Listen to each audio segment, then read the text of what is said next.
January 2013, Core 4, question 6, the vectors question. I think I'll split this into two recordings. But, the first part here, we just got to find the vector A to C. So we've got, here's our A point, here's our C point. And so what are we going? From A to C, we're going from 3 to 8, that's 5. From 1 to -4, that's -5. And from -6 to -6, that's 0.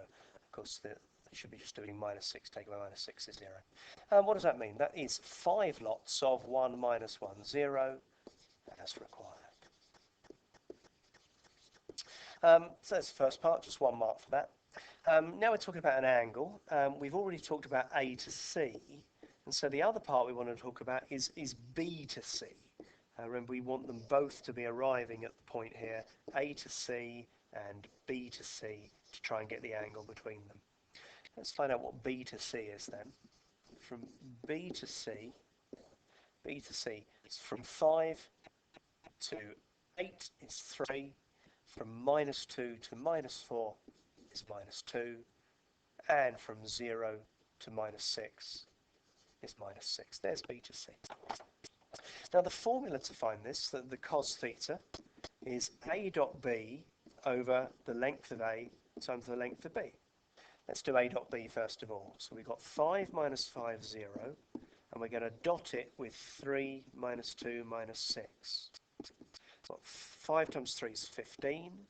I've got -2 times -5, which is plus 10, and then I've got 0 as well. So the top here, we've got 25 on the top.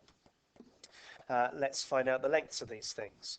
The length of this one, we're doing the square root of 5 squared and -5 squared and 0. So this is the square root of 50.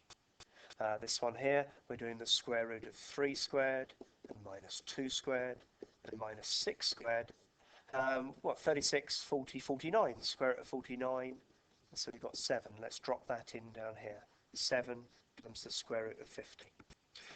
Now it is a show that, so I think we need to do a little bit of tidying up here to try and make sure that we can get this. So the square root of 50, some core 1/3 there, 25 goes into that. So we've got 5 root 2 here. So we've got 35 root 2's altogether. 7 times 5, 35. Cancel the 5's, and we're getting closer. It's got 5 over 7 root 2. Still not quite what we're being asked to show. But if we now times this by 1, we could get the same answer. What do I mean by times by 1? Well, any fraction that's the same as 1. But this one here in particular, root 2 over root 2 would be good. On the top now, I've got 5 root 2's. And on the bottom, I've got 7 times 2, which is 14. And so our answer is that theta is the inverse cos of 5 root 2 over 14 as required. I think I'll stop there and continue in a second.